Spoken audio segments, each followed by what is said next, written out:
Hello and welcome to unique study point. आज है 25 जुलाई 2021।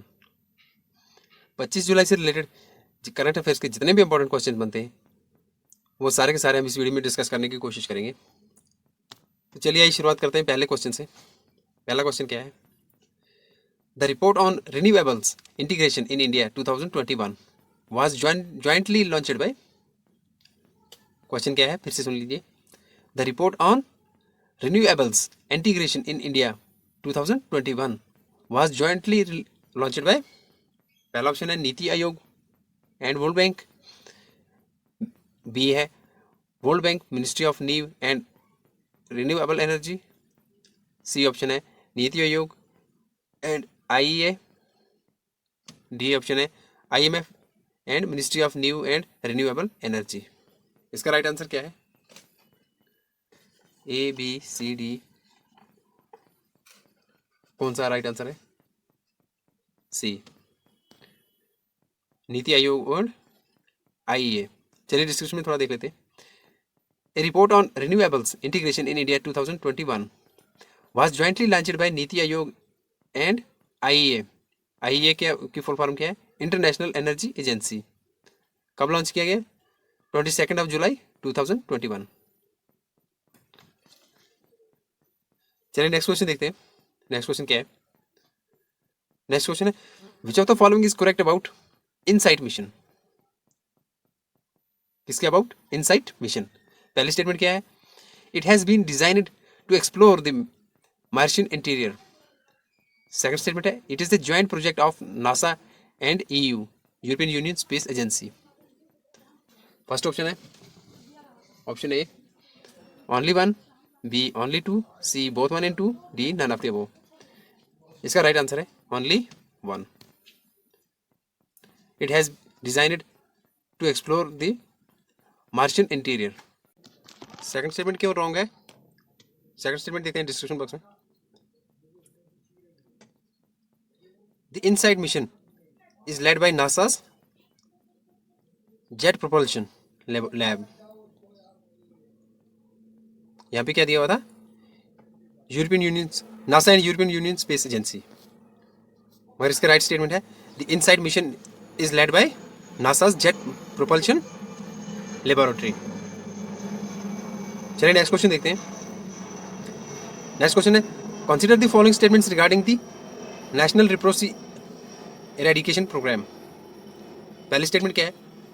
The national leprosy eradication programme that was launched after achieved the goal of elimination of leprosy as a public health problem, defined as less than one case per 1 lakh population at the national level in December 2005। क्या दिया हुआ है? Less than one case पर 1 lakh population. Second statement क्या है? The programme is headed by the deputy director of Health Services under the administrative control of the Directorate General Health Services, Government of India। Third statement है its objective is to provide appropriate medical rehabilitation and leprosy ulcer care services।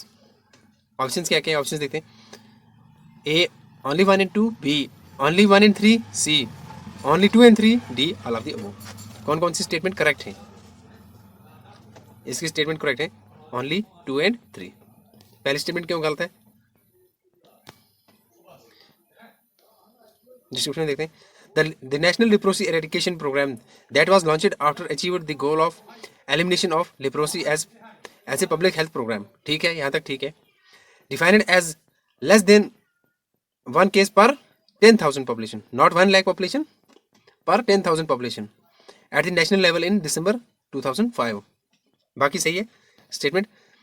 1 lakh नहीं है, 10,000 है। चलिए next question देखते हैं। Next question क्या है?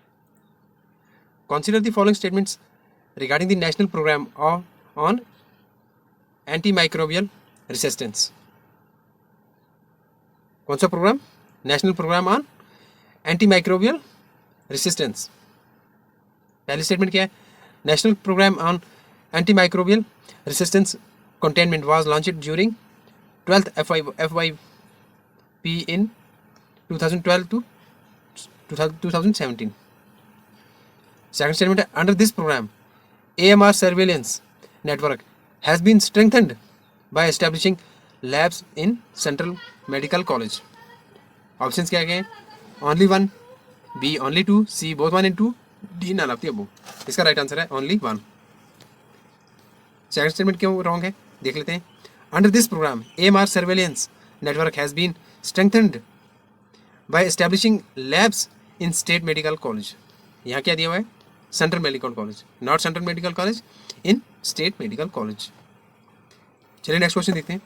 Consider the following statements regarding the national TB elimination programme. इसके regarding national TB elimination programme. पहली स्टेटमेंट क्या है? It is A central sector scheme being implemented under the aegis of the National Health Mission with resource sharing between the state governments and the central government. Second statement है, the government has targeted to end TB by 2025, 5 years ahead of the global targets of Sustainable Development Goals of 2030. जो target fix किया गया है world global level पे sustainable development goals का, वो target है 2030. और उससे भी 5 साल पहले का ही इंडिया ने डिसाइड किया है कि 2025 में ही, 5 साल पहले ही टीबी का खात्मा किया जाएगा. क्या ये स्टेटमेंट सही है? थर्ड स्टेटमेंट है, the programme is aiming at TB eradication. अब ऑप्शंस देखते हैं. ऑप्शंस क्या है? A only 1 and 2, B only 1 and 3, C only 2 and 3, D all of the above. इसका राइट आंसर है 2 and 3. पहली स्टेटमेंट क्यों रॉन्ग है देख लेते हैं. National TB elimination programme, it is a centrally sponsored scheme, not centrally sector scheme. It is a centrally sponsored scheme being implemented under the aegis of the National Health Mission with resources sharing between the state government and central government. The goal of the program is to achieve a TB-free India with zero deaths, disease and poverty due to tuberculosis. चलिए next question देखते हैं. Which of the following is correct about Essential Defense Services Bill? Essential Defense Services Bill. पहली statement क्या है? The bill is aimed at preventing the staff of the government owned ordnance factories from going on a strike. ठीक है जी. Second statement क्या है? Violation of provision may lead to imprisonment extending up to 1 year or with fine extending up to 5,000 rupees or both. या कि दोनों? Fine भी हो सकता है 50,000 या दोनों चीजें. पहली स्टेटमेंट क्या है? पहला ऑप्शन क्या है? Only 1, B only 2, C both 1 and 2, D none of the above. इसका राइट आंसर है ओनली 1. डिस्क्रिप्शन में देखते हैं सेकंड स्टेटमेंट को.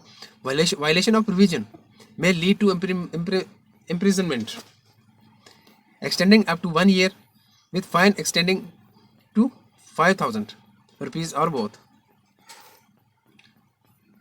चलिए नेक्स्ट क्वेश्चन देखते हैं. Which of the following is correct about dying declaration? पहली स्टेटमेंट क्या है? The term is defined in the Indian Evidence Act 1872. Second statement है, Section 32 of the Indian Evidence Act 1872 deals with cases in which statement is made by a person who is dead or cannot be found. इसका right answer क्या है? पहले options देखते हैं. Options क्या क्या? A only 1, B 2 only, C both 1 and 2, D none of the above. इसका right answer है ओनली 2. पहली स्टेटमेंट क्यों रॉन्ग है? डिस्क्रिप्शन में देखते हैं. The term dying declaration is now where precisely defined in the Indian Evidence Act 1872.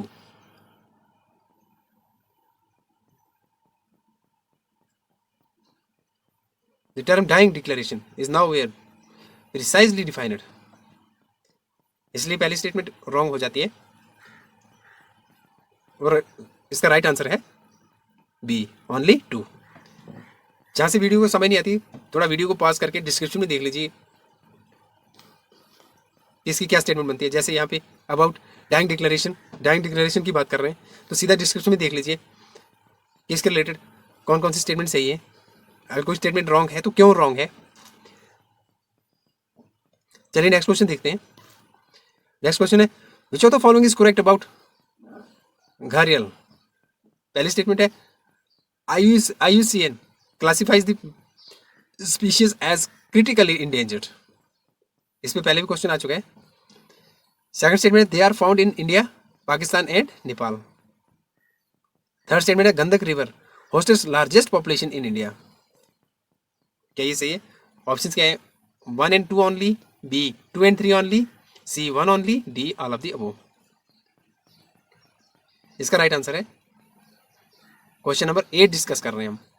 एक ही video के अंदर इतने सारे करंट अफेयर के क्वेश्चंस नहीं मिलेंगे कहीं पे भी, किसी भी चैनल पे, जितने इस पे मिल रहे हैं। इसका राइट आंसर है C ओनली 1। 2 and 3 क्यों रॉन्ग स्टेटमेंट है डिस्कशन में देखते हैं। चलिए पूरी स्टेटमेंट को पढ़ के देखते हैं। International Union for Conservation of Nature classifies the species as critically endangered. जी हाँ, पहली स्टेटमेंट सही है तो यहाँ पे भी सही है। Historically the gharials range spanned rivers of Bangladesh, Bhutan, India, Myanmar, Nepal and Pakistan. वहाँ पे सेकंड स्टेटमेंट में क्या थी? 3 ही कंट्रीज दी हुई है। कौन कौन सी? India, Pakistan and Nepal. इसलिए सेकंड स्टेटमेंट रॉन्ग हो जाती है। थर्ड स्टेटमेंट के बारे में देखते हैं क्या है। Today only fragmented populations remain in Nepal and northern India. आगे क्या लिखते हैं? The Gandak hosts the second largest population of gharials in India after the Chambal river. So the right answer is C only 1 first statement. Next question देखते हैं। Consider the following statements regarding the national vector borne disease control programme. अब science पे question है, किसके related? National vector borne disease control programme. पहली statement है national vector borne disease control programme was launched in 2017-18। कब launch किया गया था? 2017-18 में। क्या ये सही है? सेकंड स्टेटमेंट है it was started after merging of national anti malaria control programme, national filaria control programme, kala azar control programme, Japanese B encephalitis and dengue. हमें इसमें बताना है कि कौन सी स्टेटमेंट सही है। Option A only 1, B only 2, C both 1 and 2, D none of the above. इसका राइट आंसर है B ओनली 2। पहली स्टेटमेंट क्यों रॉन्ग है? कब लॉन्च किया गया था ये प्रोग्राम?